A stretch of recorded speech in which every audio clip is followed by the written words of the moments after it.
बघूया आज दिवसभरातील ठळक घडामोडी। बातम्यांचे लेटेस्ट अपडेट जाणून घेण्यासाठी आजच आमचे चॅनल लाईक करा, शेअर करा, सबस्क्राइब करा आणि बघूया या बातमीचा सविस्तर वृत्तांत। आज दिनांक 29 जानेवारी 2024 रोजी कोल्हापूर जिल्ह्यातील कनेरी मठ येथे उपमुख्यमंत्री अजितदादा पवार, उच्च व तंत्रशिक्षण मंत्री चंद्रकांतदादा पाटील, श्रीमंत छत्रपती शाहू महाराज व आयुष्मान भारतचे प्रमुख डॉक्टर ओम प्रकाश शेट्टी यांच्या प्रमुख उपस्थितीत डिजिटल मीडिया संपादक व पत्रकार संघटनेचे दुसरे राज्य अधिवेशन मोठ्या उत्साहात पार पडले। डिजिटल मीडिया संघटनेचे संस्थापक अध्यक्ष राजा माने यांनी डिजिटल क्षेत्रात काम करणाऱ्या बांधवांची एकजूट करून त्यांना सरकार दरबारी व्यासपीठ मिळावी या हेतूने प्रेरित होऊन या अधिवेशनाची जबाबदारी घेतली। डिजिटल मीडियाच्या पत्रकारांना महाराष्ट्र शासनाच्या श्रमिक पत्रकार कक्षात सामावून घ्यावे, श्रमिक पत्रकारांच्या प्रमाणे त्यांना इतर सोयी सुविधा मिळाव्यात यासाठी प्रयत्न केले। काम करताना त्यांची सुरक्षा, न्याय यासारखी विविध विषयावर प्रकाशझोत टाकण्यात आला।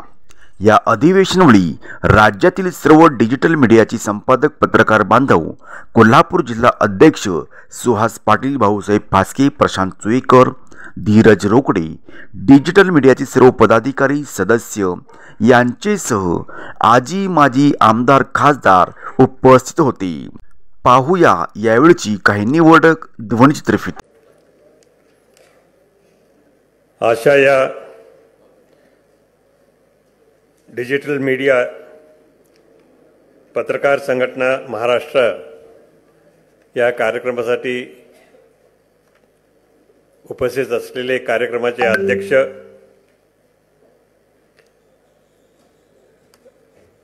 आणि माननीय चंद्रकांतदादा नामदार चंद्रकांतदादा पाटील, तसेच आपले खासदार श्री मुन्ना माडिक, धनंजय माडिक, आणि या ज्यांनी हा कार्यक्रम आयोजित केला ते आपले राजा माने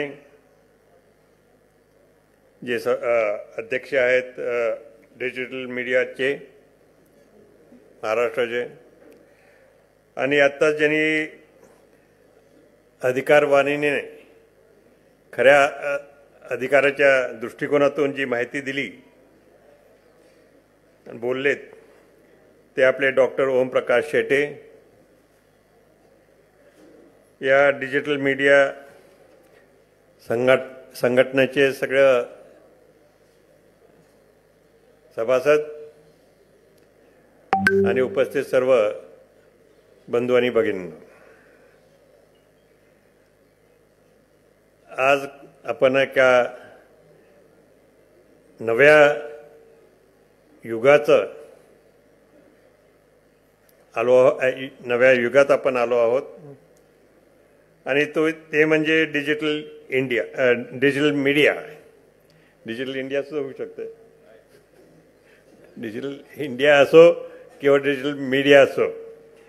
डिजिटल इंडिया मी याच्यासाठी म्हणतोय की हे मीडिया संपूर्ण भारतामध्ये आता मोठ्या प्रमाणामध्ये त्याची सुरुवात झालेली आहे, आणि जास्तीत जास्त 140 कोटी आपली लोकसंख्या आहे, तिथं हे जवळजवळ आता सगळीकडे पोहोचलेलं आहे। आपण याची सुरुवात जर पाहिली, डिजिटल मीडियाची सुरुवात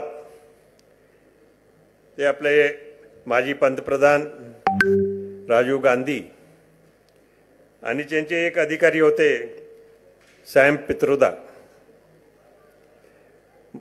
आणि त्यांनी जी सुरुवात केली ती झपाट्याने एवढी नंतर वाढली, कारण त्यावेळेस मी एकदा पाहिलं होतं की त्यांनी एक इंटरनॅशनल कॉन्फरन्स एक चालला होता, डिजिटल कॉन्फरन्स, व्हिडिओ कॉन्फरन्स।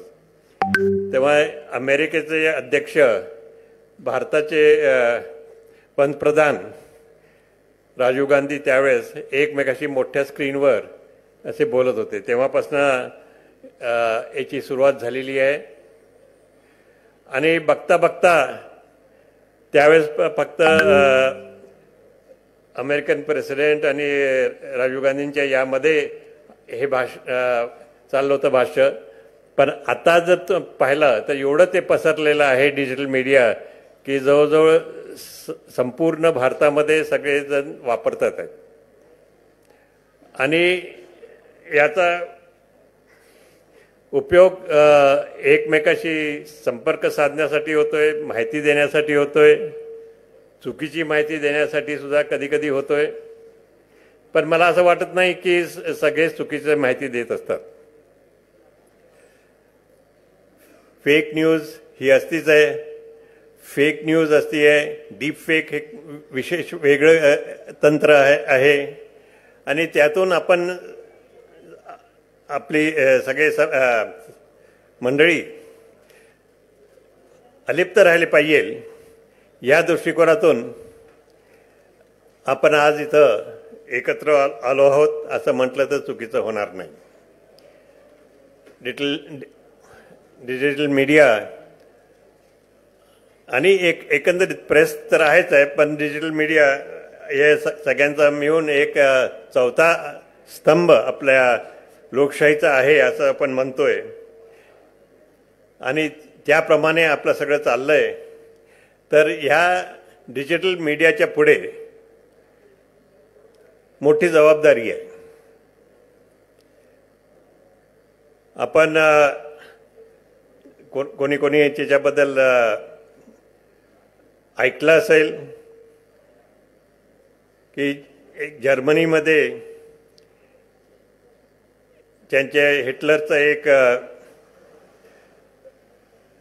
अधिकारी होते, मंत्रीच होते, ते मीडियाचे प्रमुख होते. तर ते जवळजवळ सगळीकडे अशा बातम्या त्यावेळेस ते द्यायचे की खरी बातमी खोटी करून आणि खोटी बातमी खरी, लहान बातमी मोठी, मोठी बातमी छोटी, असं त्यांचं तंत्र होतं. पण ते तंत्र जास्त दिवस चालत नाही. आपण सगळ्यांनी योग्य बातमी दिली पाहिजे, योग्य प्रमाणात राहिली पाहिजे आणि खऱ्या अर्थाने लोकशाहीचा हा चौथा स्तंभ याच्यामध्ये आपण सहभागी झालं पाहिजे. लोकशाही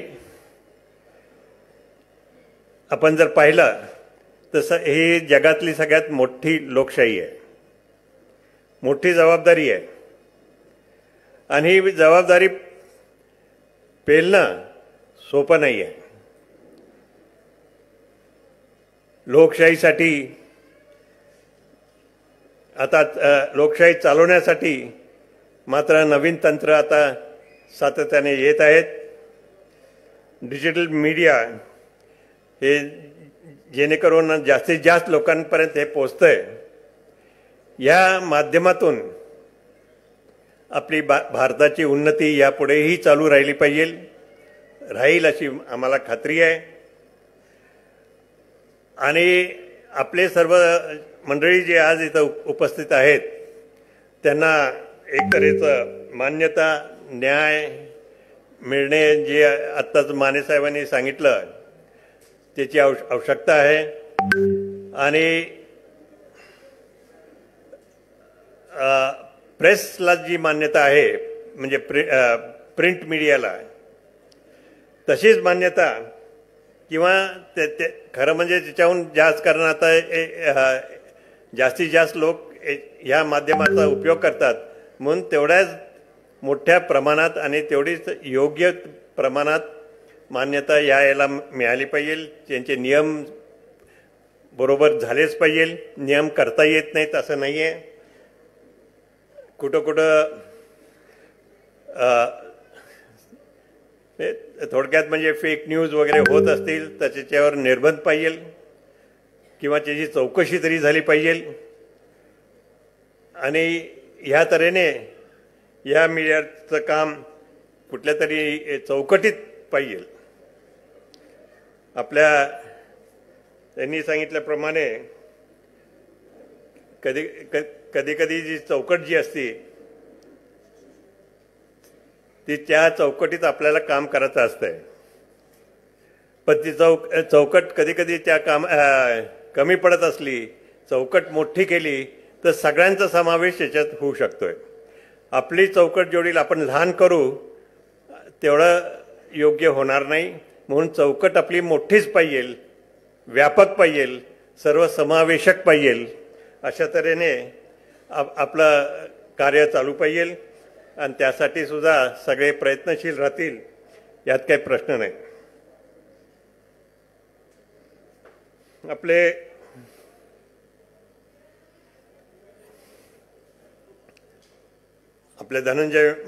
खासदार धनंजय महाडिक साहेबांनी आपल्याला सगळ्यांना आठवण करून दिली. श्रीरामांचं नाव घेण्यासाठी संबंधी ही चांगलीच गोष्ट आहे. आपण विसरून चालणार नाही की श्रीराम हे आपल्या सगळ्यांचेच दैवत आहेत. कुठले एकाचे आहेत असं म्हणता येणार नाही, सर्वांचेच दैवत आहेत. फक्त सगळे लोकांचे तर आहेतच आहेत, सगळ्या पशु पक्ष्यांचे सुद्धा ते दैवतच आहेत. आणि त्यामुळे श्रीरामांचा आशीर्वाद सगळ्यांनाच मिळू शकतोय आणि मिळतोच आहे. आणि त्यांचे कोणाकोणाला एकदा कोणीतरी विचारलं मारुतीला की तुम्ही खरे भक्त आहात का रामाचे, तर त्यांनी आपली छाती फाडून तिच्यामध्ये राम लक्ष्मण सीता यांचं दर्शन सगळ्यांना घडविलं आणि खऱ्या अर्थाने मारुती एक चांगले त्यांचे भक्त होते हे सिद्ध झालं. त्याप्रमाणे म्हणजे त्या विचाराने आपण सर्वच श्रीरामांचे भक्त आहोत. फक्त आपल्या एका धर्मातले नाहीत, सगळ्या धर्मातले श्रीरामांचे भक्त आहेत असं म्हटलं तर चुकीचं होणार नाही. आज आपल्या शेट्टी साहेबांनी आयुष्यमान भारत याच्याबद्दल थोडी माहिती दिली. अर्थात मला कमी माहिती आहे याच्याबद्दल, जवळजवळ माहिती नसल्यासारखंच आहे, पण निश्चितच ही चांगली योजना आहे, सर्वांपर्यंत पोहोचवली पाहिजे. आता बऱ्याचशा लोकांपर्यंत पोहोचलेलीच आहे, 40% लोकांपर्यंत पोहोचली आहे आणि 100% लोकांपर्यंत निश्चित पोहोचेल. आणि त्याच्यामुळे त्यांचं खऱ्या अर्थाने आयुष्यमान वाढेल आणि चांगल्या तऱ्हेने वाढेल ही अपेक्षा आपण करू शकतोय. आणि खरं म्हणजे जेव्हा आपण जनतेचं आयुष्यमान वाढवणार असं आपण जेव्हा म्हणतोय तेव्हा त्याच्यात आकड्यात मोजू नये, आकड्यात मोजायचं नाही. सगळ्यांचं आयुष्यमान चांगलं झालं पाहिजे, इकडं लक्ष दिलं पाहिजे. मग ते लहान माणूस असो किंवा मोठा माणूस असो किंवा कुठलाही आजार असो किंवा काही असो, आपण त्याचं आयुष्यमान वाढवताना त्याची किंमत करू नये, त्याची किंमत करताच येणार नाही. कारण एवढं मोठं काम होतं याच्या माध्यमातून की आपलं कार्य एवढं मोठं आहे, ते कार्याची किंमत करता येत नाही आणि करू नये. अशा तऱ्हेने आज या डिजिटल मीडियाच्या कार्यक्रमासंबंधी आम्हाला राजा मानेंनी आपुलकीने बोलवलं आणि एक 4 शब्द एक वेगळ्या ग्रुपच्या पुढं बोलण्याची संधी दिली. त्याबद्दल मी राजा माने यांचे सर्व सहकारी याचे मनपूर्वक आभार मानतो आणि सर्व उपस्थितांना शुभेच्छा व्यक्त करून मी आपली रजा घेतो. जय हिंद, जय महाराष्ट्र. आदरणीय छत्रपती राजेंनी या ठिकाणी उपस्थित राहत आम्हाला आशीर्वादित केलं, मार्गदर्शन केलं, यासाठी मी त्यांचे आभार व्यक्त करते। आणि यानंतर 2 पुरस्कार मंचावरती उपस्थित असलेल्या मान्यवरांच्या हस्ते, फक्त 2च आहेत पुरस्कार, हे 2 पुरस्कार इथे दिले जातील आणि यानंतर आदरणीय चंद्रकांत दादा यांचं मार्गदर्शन होईल। मी सुरुवातीला यंदाच्या वर्षी ज्यांना आपण महागौरव पुरस्काराने सन्मानित करणार आहोत असे साताराचे रेल्वे लाईन प्रकल्पग्रस्तांसाठी ज्यांनी लढा दिलाय असे विकासजी भोसले यांना मंचावरती विकासजी थोरात यांना या ठिकाणी आमंत्रित करते। गेल्या 7 वर्षापासून रेल्वे भूसंपादनातील शेतकऱ्यांसाठीचा त्यांनी लढा यशस्वी केलाय। सातारा, सांगली, कोल्हापूर, सोलापूर, पुणे जिल्ह्यातल्या या लढ्यासाठी त्यांना मोठा संघर्ष करावा लागला। ज्या शेतकऱ्यांची जमीन रेल्वे प्रकल्पात गेली अशा 1812 शेतकऱ्यांच्या जमिनीचा मोबदला रेल्वे मंत्रालयाकडून देण्यामध्ये त्यांना यश आलंय आणि त्यांच्या या कार्याला आम्ही आज महाराष्ट्र राज्य डिजिटल मीडिया संपादक पत्रकार संघटनेच्या वतीनं यंदाच्या वर्षीच्या महागौरव पुरस्कारानं आपण इथं सन्मानित करतोय आदरणीय राजेंच्या आणि आदरणीय दादांच्या शुभ हस्ते। हा पुरस्कार त्यांच्या आई वडिलांसमवेत ते या ठिकाणी स्वीकारत आहेत। जोरदार टाळ्यांची दाद आपण त्यांच्या या कार्याला पुन्हा एकदा देऊयात, एकदा जोरदार टाळ्यांची दाद आपण देऊयात, विनंती।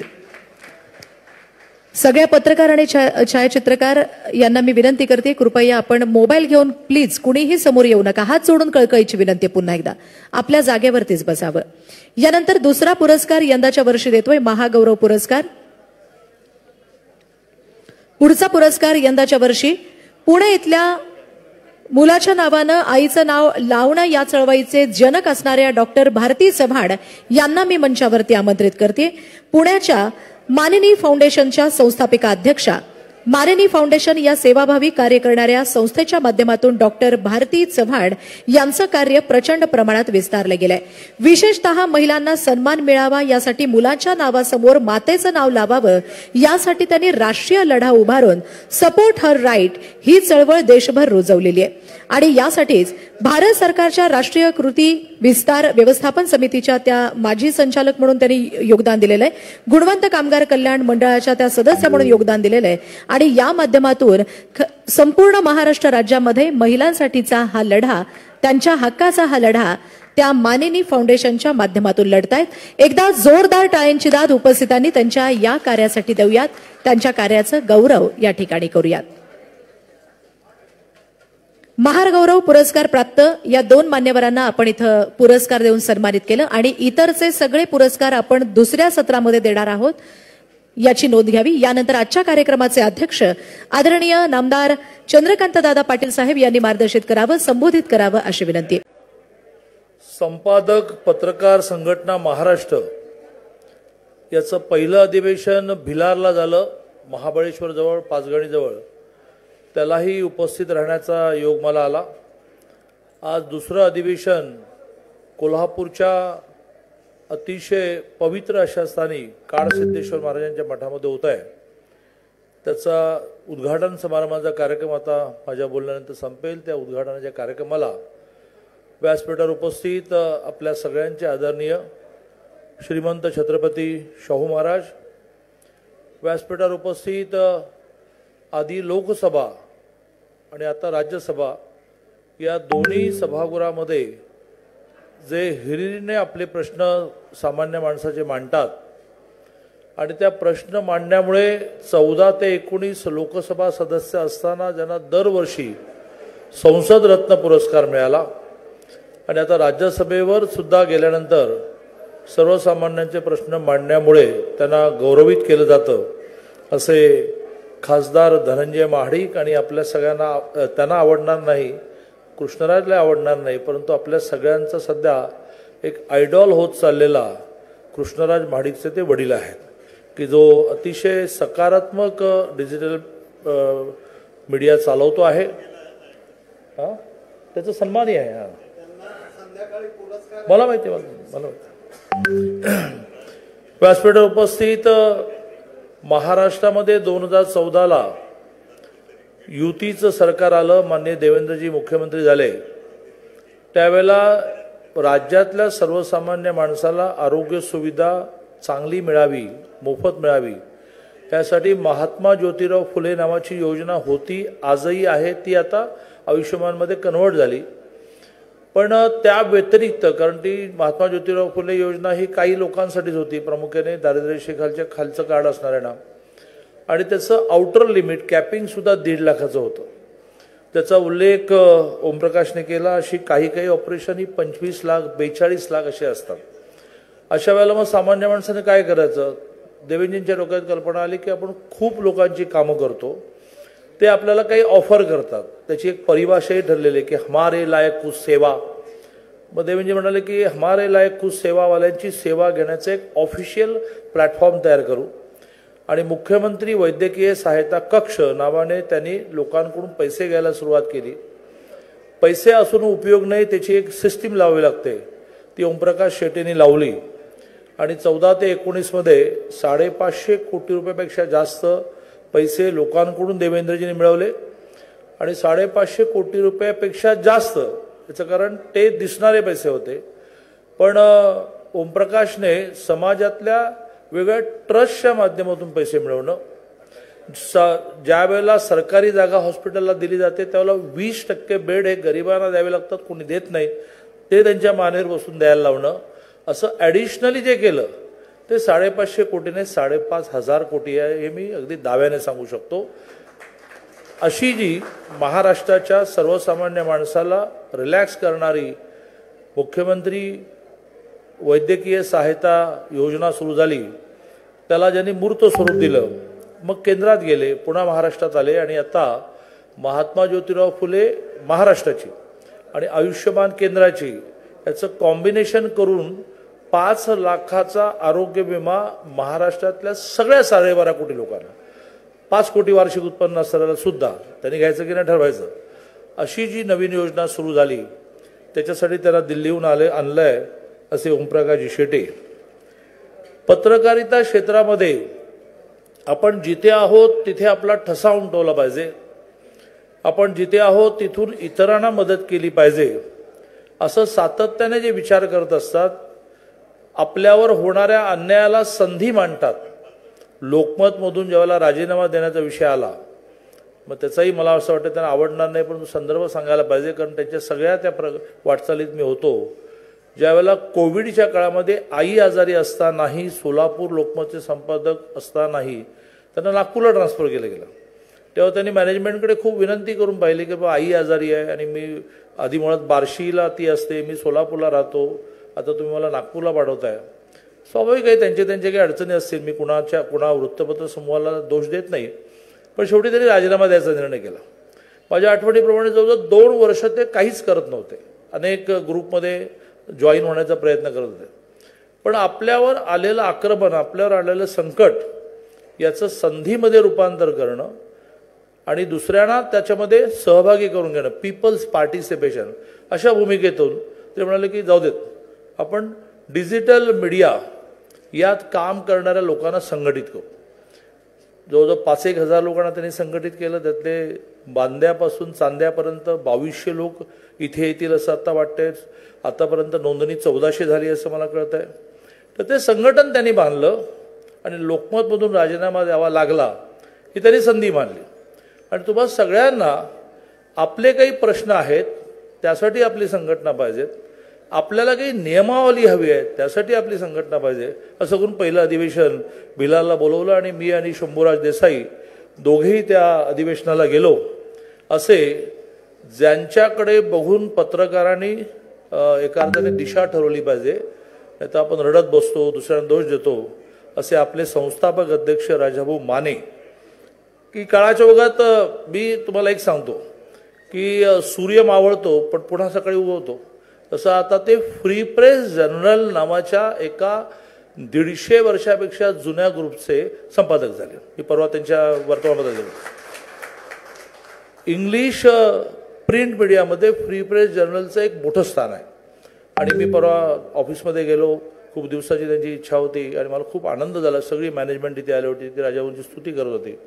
आणि त्यामुळे बार्शीसारख्या छोट्या गावात राहणारे, सोलापूरमध्ये लोकमतचे संपादक असणारे, लोकमतने आपल्याला जी हवी होती ती सोय न दिल्यामुळे राजीनामा देणारे, तुमचं सगळ्यांचं संघटन बांधणारे, आता फ्री प्रेस जर्नलचे संपादक झालेले राजाभाऊ माने व्यासपीठावर उपस्थित आहेत. आपल्यापैकी अनेक जण मान्यवर आहेत, त्यांचा अगदी थोडक्यात काही जणांचा उल्लेख करायचा झाला तर कोल्हापूर जिल्हाध्यक्ष सुहास पाटील, कोल्हापूर जिल्हा उपाध्यक्ष भाऊसाहेब फास्के, कोल्हापूर शहर अध्यक्ष प्रशांत चुवेकर, कोल्हापूर जिल्हा सचिव धीरज रुकडे. मला क्षमा करा की मला खूप ॲक्टिव्हिटी करून 3 लाख किमान पुण्याला स्टार्ट व्हायचं आहे, कारण भाऊ तोरसेकर, त्याच्यानंतर संभाजीनगरचे कुलकर्णी, त्याचं फर्स्ट नेम काय, सुशील कुलकर्णी आणि सूर्यवंशी, असे तिघांचा एक मोठा कार्यक्रम माझ्या मतदारसंघात आहे. आणि त्यामुळे मला घाई आहे आणि सगळ्यांच्याच नावाचा उल्लेख करणं शक्य नाही. कधी कधी सगळ्यांच्या नावाचा उल्लेख करताना एकच राहिलं की घोटाळा होतो. त्यामुळे सर्व तुमचे पदाधिकारी, आणि मगाशी म्हटल्याप्रमाणे मी आत आलो तेव्हा 1400 नोंदणी झाली होती. राजाभाऊ असं म्हणत होते की संध्याकाळपर्यंत ही नोंदणी 2200 पर्यंत जाईल. असं जवळजवळ महाराष्ट्राच्या सर्व जिल्ह्यातून आलेले, त्या जिल्ह्याच्या राजकीय आणि सामाजिक जीवनावर ज्यांची पकड आहे, ज्यांचा धाक आहे, चांगल्या कामासाठी वापरा पण धाक आहे, असे सगळे पत्रकार संपादक बंधू भगिनींनो, माझ्या आधीच्या सगळ्याच वक्त्यांनी, श्रीमंत छत्रपती शाहू महाराजांनी, खासदार धनंजय माडकांनी, ओमप्रकाश शेटेंनी, एकूण ह्या क्षेत्रात तुम्ही कसं वागलं पाहिजे आणि कसं वागलं नाही पाहिजे, डूज अँड डोंट्स, करावे आणि न करावे, याची मांडणी केल्यामुळे मी त्याचं रिपिटेशन करणार नाही, मी त्याची पुनरावृत्ती करणार नाही. द्यायचंच झालं तर परवा घडलेलं एक उदाहरण राजावंशी मी सगळं शेअर करत असतो, ते मी देतो की मी पंढरपूरला गेलो होतो. गेले 6-8 महिने मी पत्रकारांशी बोलत नाही. याचं कारण, याचं काय कारण ते त्या दिवशी पुन्हा घडलं की काय मी बोलतो, काय रे श्रीमंत छत्रपती शाहू महाराज बोलतात, त्याच्यापेक्षा तुम्हाला जे कळतं ते बरं बोलायचं म्हणून, तुम्हाला जे कळतं ते किंवा तुम्हाला जे हवंय ते तुम्ही पुढे सरकवता. आणि त्याच्यातून सामाजिक राजकीय जीवनामध्ये मोठी हानी होते. म्हणून मी 6 महिने कोणाशीच बोलत नव्हतो. माझं काम करतोय, खूप वेगाने करतो आहे. पण 6 महिन्याच्या दुष्काळानंतर पंढरपूरला गेलो आणि पत्रकार तिथे आले माझ्या निवासस्थानी, आणि ते म्हणाले काय दादू तुम्ही बोललं पाहिजे हो, तुम्ही बोलणं बंद केल्यापासून सकाळी एक चुकीची दिशा महाराष्ट्रात सुरू होते, त्याला तुम्ही दिवसभरात कंट्रोल करायचं आहे. म्हटलं तुम्हाला झाडावर चढवू नका, मी बोलणार नाही आहे. पण त्याने खरंच मला झाडावर चढवलं, कारण शेवटी मी माणूस आहे ना, पण सगळ्यांचेच पाय मातीचे आहेत. त्यामुळे मी झाडावर चढलो. पण म्हटलं चला लावा बघू म्हणून लावलं. आणि त्यांनी पहिलाच प्रश्न विचारला की एकूण मराठा आरक्षणाबद्दल तुम्हाला काय वाटतं. मी असं म्हटलं की बा कुणबी नोंदी सापडत आहेत मोठ्या प्रमाणात, आणि त्या कुणबी नोंदीला 40ने गुणायचं असतं, एवढ्या मोठ्या संख्या, कारण ती पूर्वजांची नोंद सापडते. मग याची त्याचा मुलगा, त्याचा मुलगा, त्याचा मुलगा, सगळं 40 असं सरासरी गणित आहे.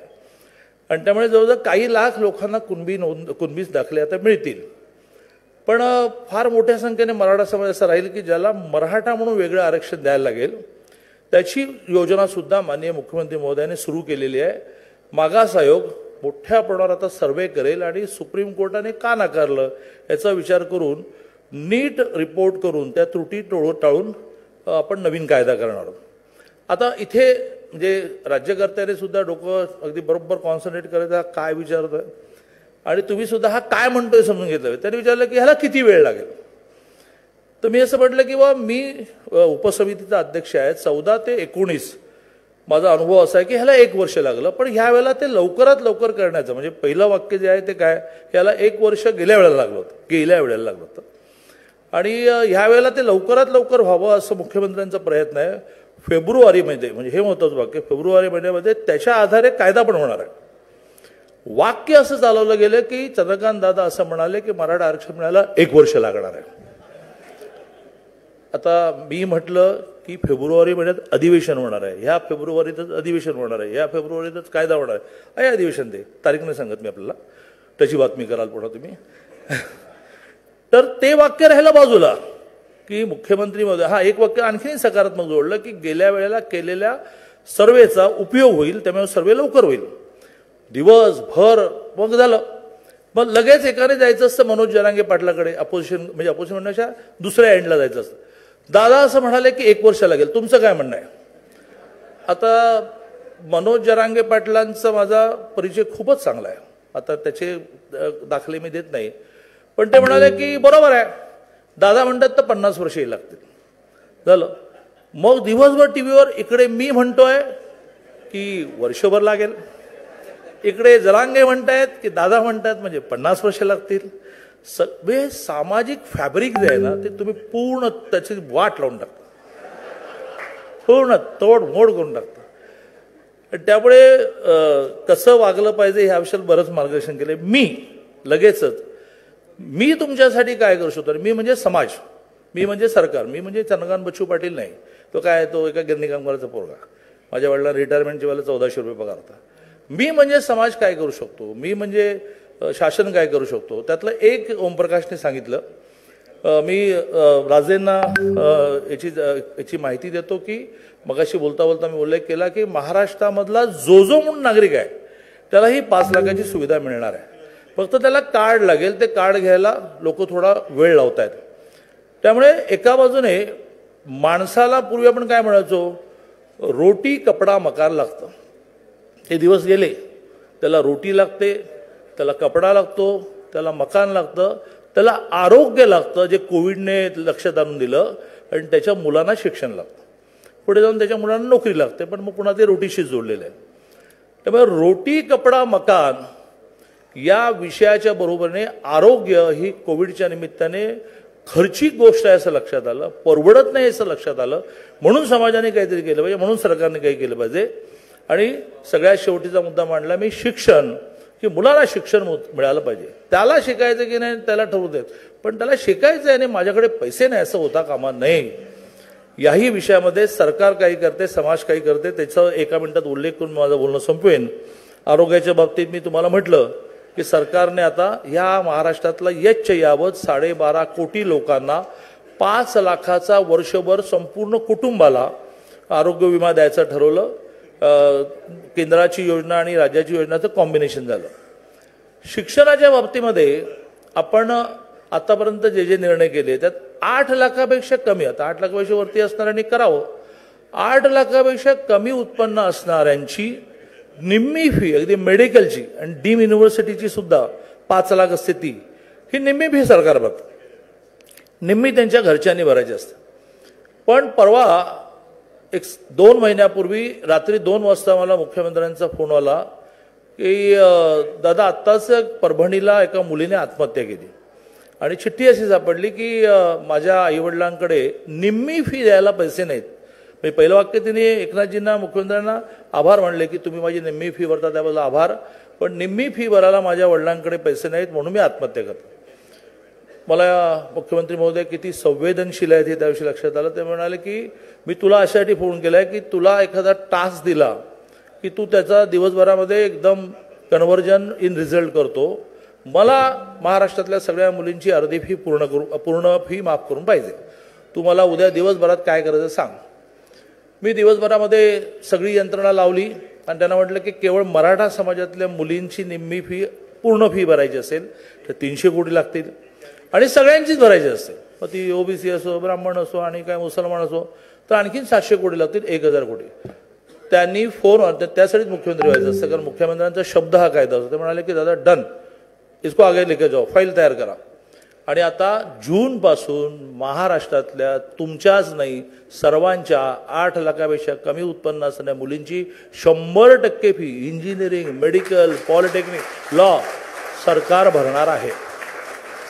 आता एक डिमांड पुन्हा आली आहे काल की मग मुलांची पण भरा, त्याच्यावरही विचार सुरू आहे. मला कालच मुख्यमंत्र्यांचा फोन आला की दादा आता पुरुषांचं करायचं काय करायचं, म्हटलं थोडं आता शांतपणे विचार करू. मी त्यांना एक फॉर्म्युलाही सांगितला आहे लगेच. तो फॉर्म्युला त्यांना खूपच क्लिक झाला. तो फॉर्म्युला पुन्हा एकदा मला इथे ओपन करता येणार नाही. तो फॉर्म्युला जर मान्य झाला फायनान्सकडून तर जवळजवळ तेही विषय संपतील.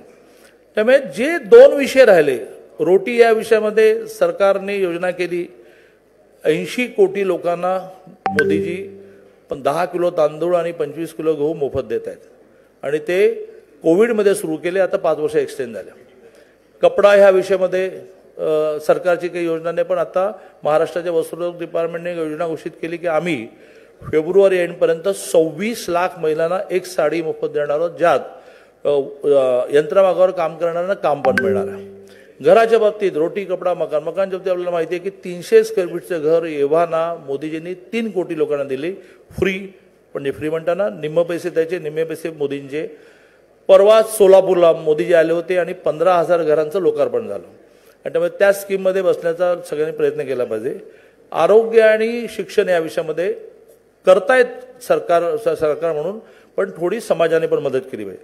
तेवढाच क्रक्स म्हणून मी माझं बोलणं संपवेन. आणि त्यामुळे राजाभाऊन असं म्हणेन की एक ट्रस्ट इमिजिएट करा, ज्या ट्रस्टमध्ये धनंजय माडकांसारखे आमच्यासारखे आणि अगदी शाहू महाराजांसारखे महाराज हे शेवटी त्यांना हात लावायचा असतो.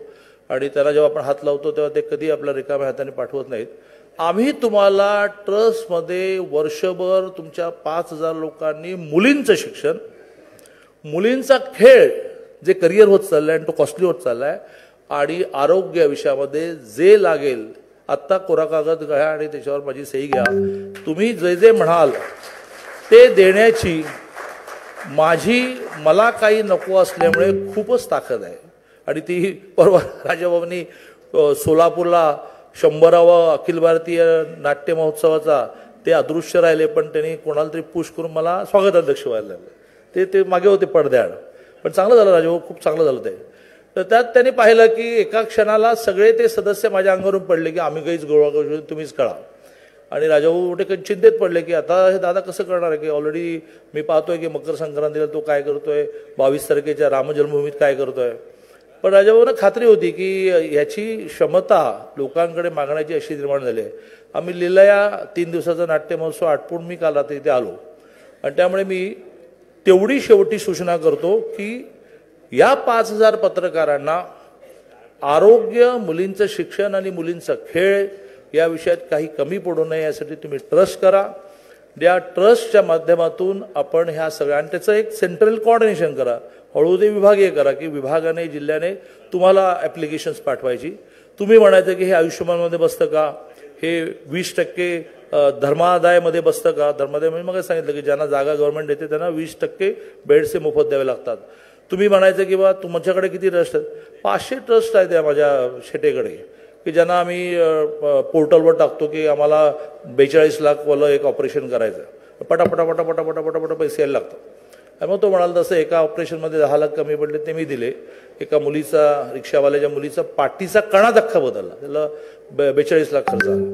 आणि त्यामुळे तुम्ही सेंट्रली एक कोऑर्डिनेशनची व्यवस्था करा. कारण तुम्ही ज्यावेळेला ह्या 4 गोष्टी 5 गोष्टी मी सांगितल्या पूर्ण करता त्यावेळेला संध्याकाळी गेल्यानंतर बायको खूप सुहास्य वदनाने तुमचं स्वागत करते. तुम्ही ज्यावेळेला संध्याकाळी घेत जाता आणि सासूची औषधं आणायची विसरत नाही, पण पैसे नसल्यामुळे विसरलो असं म्हणता, त्यावेळेला तुम्हाला थंड चपाती खावी लागते, गरम चपाती मिळत नाही. आणि त्यावेळेला रात्री काही लिहायचं असतं, ते लिहिण्यासाठी डोकं चालत नाही, कारण बायको जी वागली त्याचा परिणाम असतो आपल्या सगळ्या बॉडी लँग्वेजवर. आणि त्यामुळे घराला समाधानी ठेवल्याशिवाय तुम्ही इफेक्टिव्ह पत्रकार होऊ शकत नाही. आणि ते समाधानी घराला ठेवण्यासाठी आम्ही सगळेजण समाज म्हणून, मी नाही समाज म्हणून आणि सरकार म्हणून, किती नवीन विषय आणा तुम्ही सरकारच्या विषयात. 14 ते 19 राजाभाऊने तुम्ही सगळ्यांनी पाहिलेलं आहे की त्याला कायद्याच्या चौकटीत बसून पूर्ण करणं. जसे मुलींचं 100% फीज आहे, अनेकांनी वेळात काढलं की शक्य आहे का, किती लागतील, आणि काही सांगतात लोक 5,000 कोटी लागतील. अरे थांब बाबा, मी काढतो ना आकडेवारी. 1,000 कोटी म्हटल्यानंतर तर मुख्यमंत्री 1,000 करून टाका. आणि त्यामुळे सरकारकडून वेगवेगळ्या मागण्या नियमामध्ये बसून मान्य करून घेण्याची माझी क्षमता आहे. माझी टीम त्या प्रकारे काम करते. रात्री 2 वाजता एकनाथजी म्हटल्यानंतर सकाळी 7ला माझ्या टीमने सुरुवात केली, किती पैसे लागणार आहेत, आणि तो शब्द देतो 2 दिवसाचं अधिवेशन यशस्वी व्हावं अशा प्रकारच्या शुभेच्छा देतो. आणि आभाराची पण वाट न बघता मी माझ्या गाडीकडे पळत सुटतो, कारण मला बऱ्याच वेळ जायचं.